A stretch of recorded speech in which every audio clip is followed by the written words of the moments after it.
Hi, this is Mark Laughlin with the Ambidextrous Gunfighter. I'm going to do a kind of a review of a rifle I've had for a long time. In fact, I got 4 of them. I got one for each member of my family.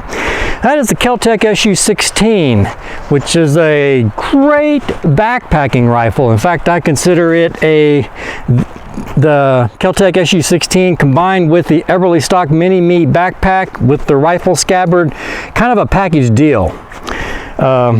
Good day pack, has hydration bladder in it, a little bit of storage in it for kind of a day hike, and you can carry a real rifle in it. In fact, I carry it, can do it with mountain biking, hiking or mountain biking. Your helmet clears this. Most rifles stick out too far. Now I have modified my scabbard. I've shortened it up. Normally the scabbard extends way down past the bottom, and I've shortened this up because the KelTec, when it's folded, is pretty small. So let's just go over real quick some of the specs of the KelTec SU16. It is, let's pull her out here so we can admire her beauty while we go over her specs. She's 5 pounds and 3.7 ounces as I have it configured, without a magazine. That's with the flash hider and a little Burris fast fire on here. And I got a comb, a little foam comb on the stock, which probably doesn't weigh anything to speak of. Now it's 5 pounds and 14.8 ounces with a loaded 20 round mag. I'm running the GI aluminum mags, which fit in the folded stock real nice. And you can actually, when this is folded, it is actually fireable. Let me pull the mag out here. I don't want to actually shoot something, but we can actually go bang, and just actually has a pretty good trigger. I mean, the trigger is plastic and feels like shit touching it, but as far as trigger pull, pretty damn nice, surprisingly. And then the reset, a very kind of a subdued but positive click, and it's just like maybe a 1/16 of an inch and you're back on.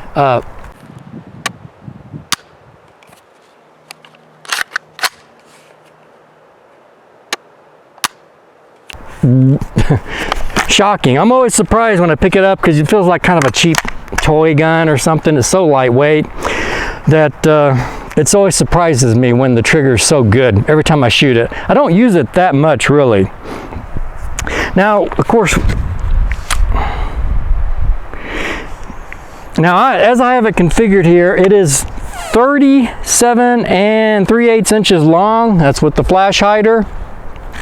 Folded, as I have it configured with the flash hider, it is 27 1/4 inches long. Again, with the flash hider. Very compact package to fit in a backpack. Probably some even large messenger bags. Now, kind of let's just quickly go over kind of the manual of arms here. We got the kind of like an AR style magazine release. There's no way to make it ambidextrous, so that kind of sucks. But hey, and then it's got a crossbolt safety, which I'm not a fan of crossbolt safeties, and I've got a little ThinkPad track point rubber thing stuck in my safety, kind of to give me the ability to kind of push it off with the back of my finger. Charging handle on the side here is reciprocating, and to lock it back, there's a kind of a button down here in the mag well. So up there, we got our lock back. And then to release it, you just pull and release. I'm running, like I said, a Burris Fast Fire 2. Of course, they now have the Fast Fire 3s on there. If I were doing this all over again, and I didn't already have my backpack all set up for this particular setup here, I would not put the flash hider on it, and I would actually go with just tech sights instead of the Burris Fast Fire. And the Fast Fire is a pretty compact red dot, but tech sights would be even a much more lower profile and less drag, and it would make it easier to get it in and out of the pack. And quite frankly, for what this thing is for as a backpack rifle, it is for targets of opportunity or self-defense out while you're backpacking. So it's not like you're going to need some tactical engagements, you know, with this optic or anything. Now the other thing is, when it comes time to do a field strip of this rifle, the way this whole assembly, this tube here that contains the gas system, it has to kind of tilt up a bit to remove the bolt, and so you can't have an optic that really extends out past where the Picatinny rail is on the receiver. So that's why if you're going to go with an optic, you want to be a very small compact that doesn't go past that point there. So I'd say a red dot, and again, if I were doing it again, I do have one of these somewhere. One of the 4 has tech sights on it, and that's probably what I would just stick with for the kind of the philosophy of use for this. Now this does have a bipod that pops out like that. Now I'm not a big fan of bipods. I think they just basically introduce the variation of terrain into your steady hold factors, and then it's always a kind of a bitch to get it back together.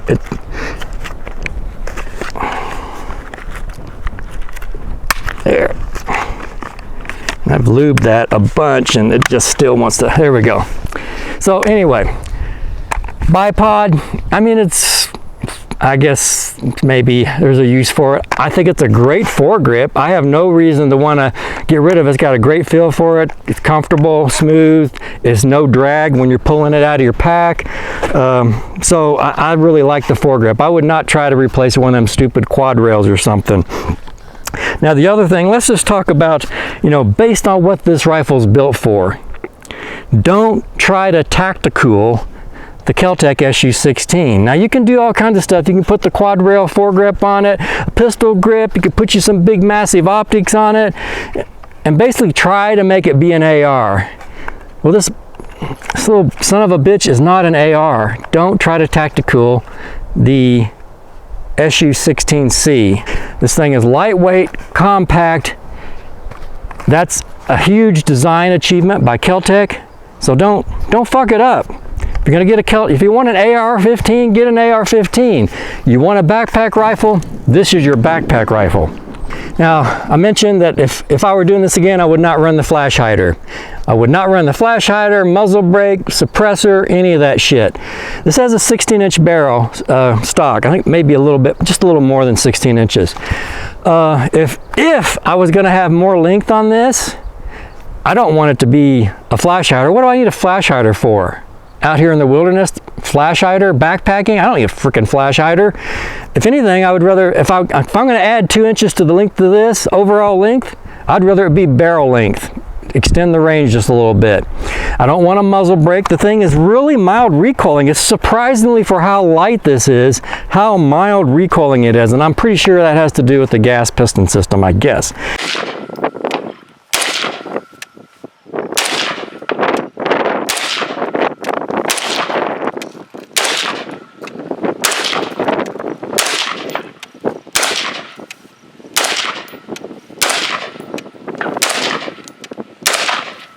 Really mild recoiling. So muzzle brake, dumb idea. Suppressor, look, with the suppressor you still got to wear ear pro, so fuck a suppressor. I'd rather suppressor be forward another 6 or 8 inches long. I would rather have that in barrel length. In fact, the extra barrel length not only get extra velocity, probably reduces the decibels a little bit too. So don't try to make this tactical, in my opinion. As if you're taking my advice. Now, what would I do to improve this? Honestly, the only thing I can think of is if this charging handle kind of sticks out a little bit. So in my backpack scabbard, it's one of the objects that kind of drags a bit. So it'd be kind of neat if that was a folding charging handle, kind of like on the Desert Tech MDR, a little folding charging handle that stayed flat down in there inside the backpack, but once you pulled it out, maybe popped out and snapped into position so you could operate it. Something like that. I don't know, but that's the only thing I can think of that I would like to have on this changed. The iron sights that come with it, at least on the rear, I would ditch that, and like I said, put tech sights on it. I'll put a link down below in the description where you can get the tech sights. Man, I wish I could find my other one that has the tech sights. I'm not sure where it's at, but I'd like to do a video of it.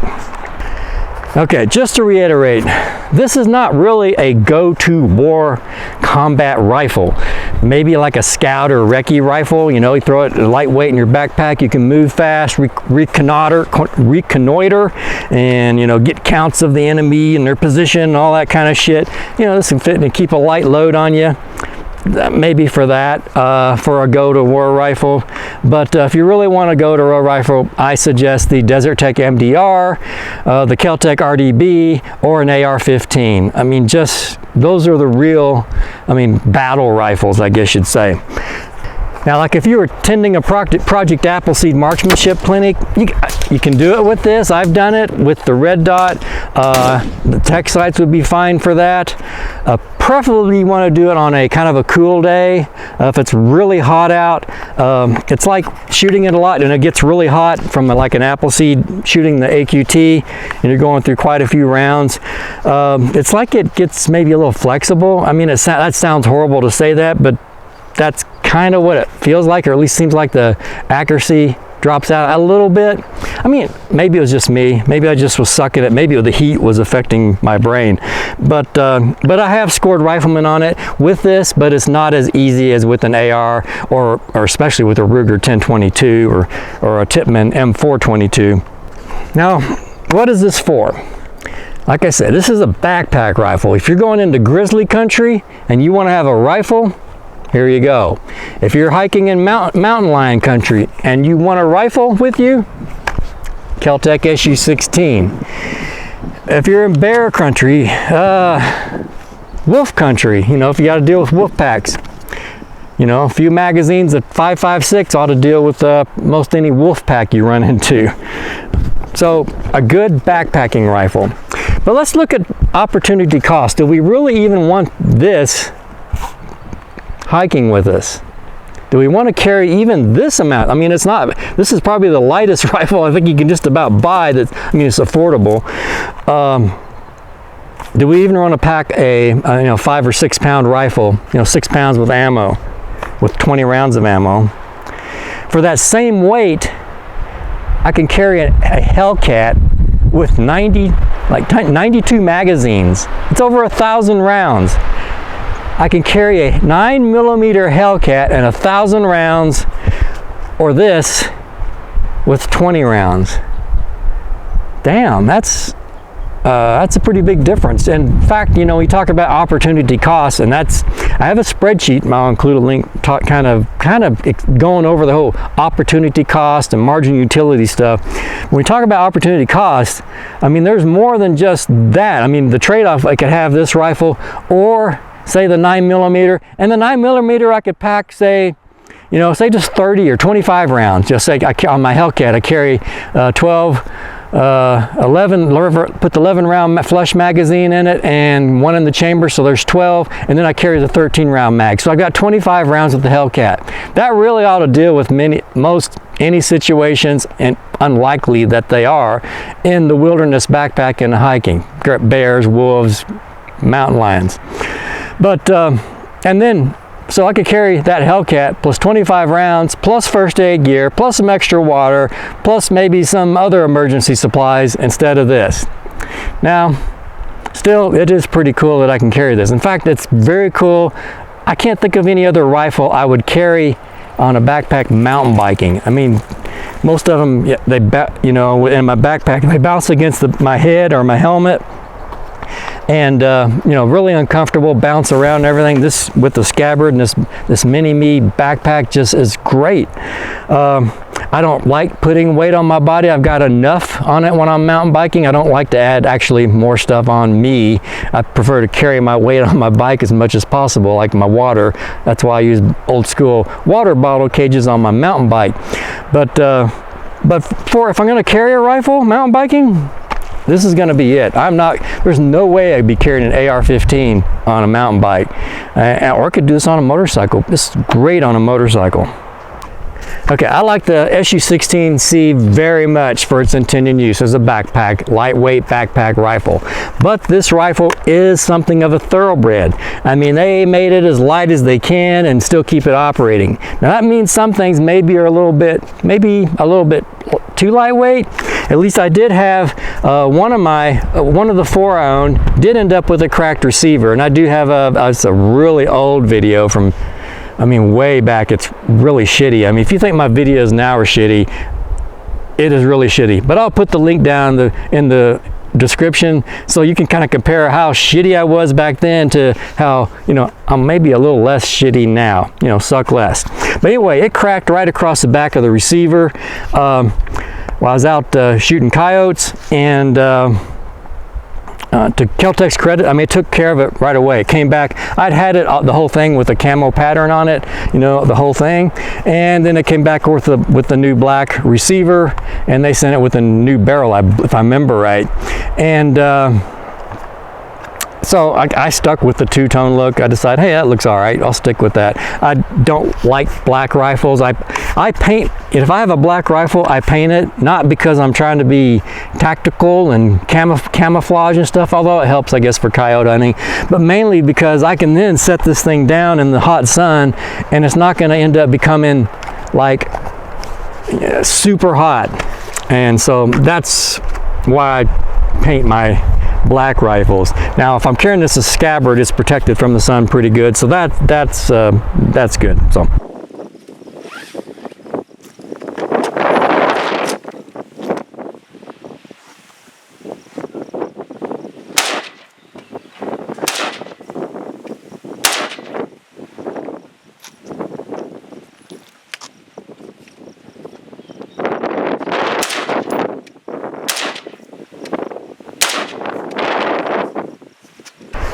Now KelTec has their SU16 series. There's a number of models. There's some really, you know, the neutered ones that are for California that don't actually have the folding stock. Now this is really cool. With the 20 round or the included 10 round magazine, the folding stock will actually click right over a loaded magazine. And like I said, you can actually, you know, jihadi style hit from the hip here with your SU16.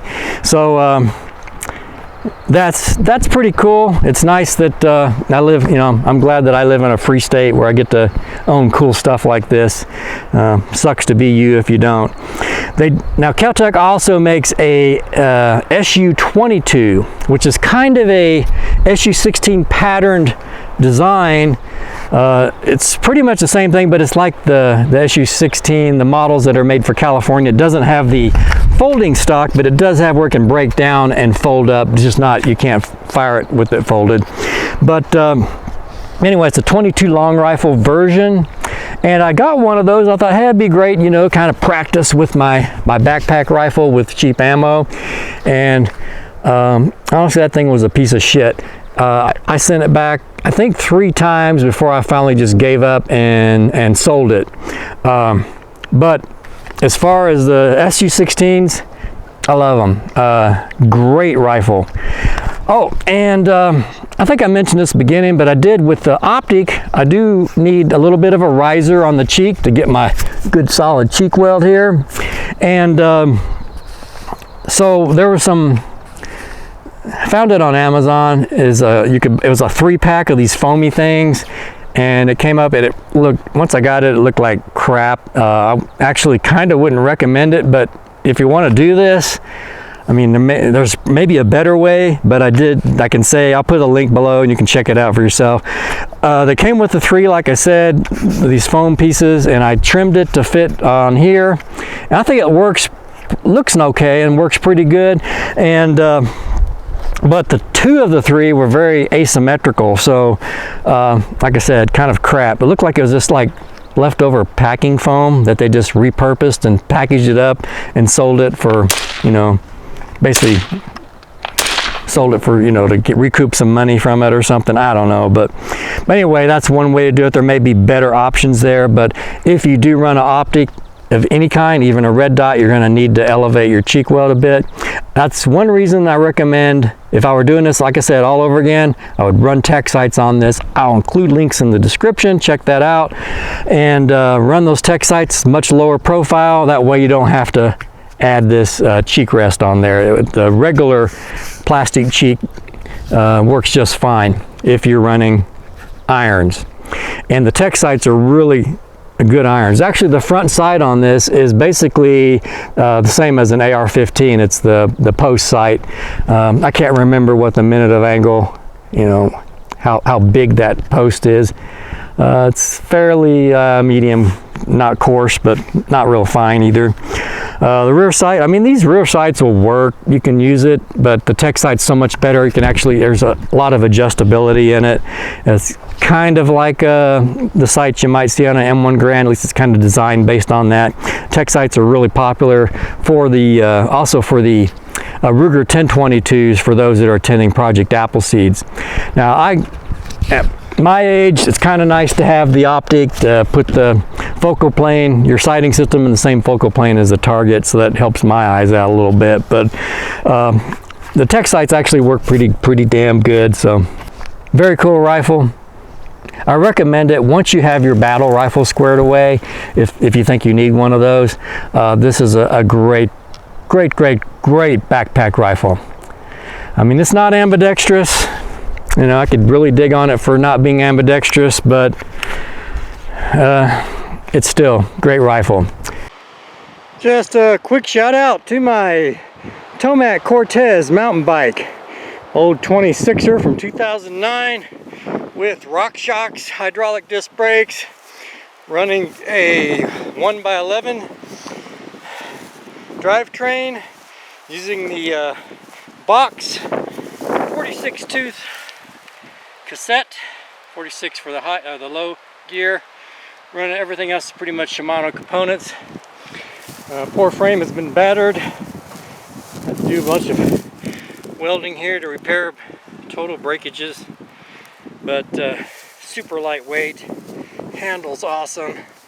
Feels like a BMX bike out on the mountain bike trails. And it got me up here with my KelTec SU16 and my Springfield Armory Hellcat. It's Mark Laughlin with the Ambidextrous Gunfighter. Please like, share, and subscribe. Really need some subscribers, people. Click that subscribe button, please, right down there. Click subscribe. I need subscribers. I can't really afford to be doing all these videos if I don't get more subscribers. I'm getting pretty good traffic. More subscribers.